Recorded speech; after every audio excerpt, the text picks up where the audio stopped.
doubt.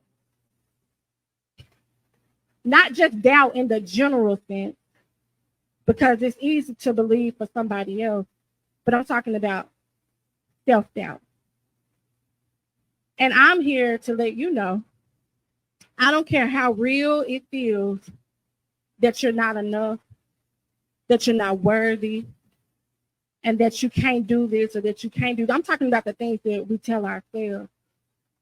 It feels real, but it's not the truth. It's not the truth.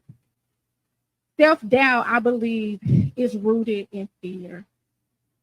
The fear of, God, what if?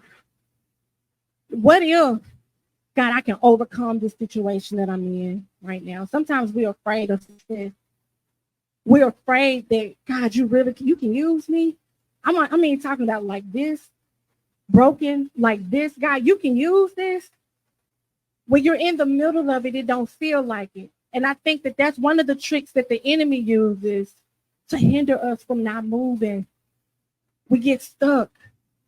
And one of the things that I wanted to point out here in the scripture, when we see where the two Marys are, when they are at the tomb, they had a relationship with God. They walked with him. They knew who he was. They knew that when the angel was there, they were afraid because the angel was there. But they knew him.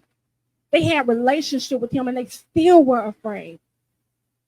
I used to get on myself about, like, dang, God, I've been saved a long time. Why do I battle with so much fear? I can believe for everybody else.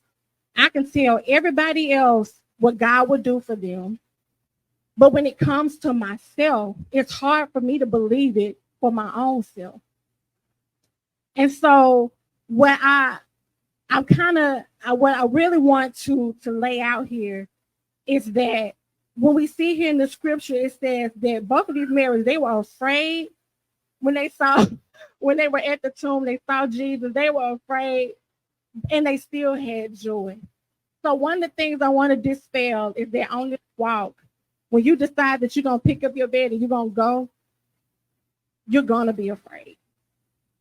Don't try to wait until the fear is gone.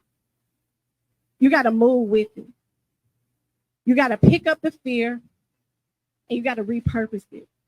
One of the things that the Lord gave me while I was going through, I had to make a decision. I said, okay, Lord, I'm afraid, but I still need to trust you, because as long as I'm sitting here, not doing anything, allowing fear to grab me, God, it's going to be hard for me to see the things that I know you showed me, but you won't bring it to me. I got to go to you. And so that's why I see the two Marys. They could have just waited wherever. They could have still been sitting down at that cross, crying and weeping. But what they did was they went to the tomb. They went to where they laid Jesus. So they had to get up and they had to go.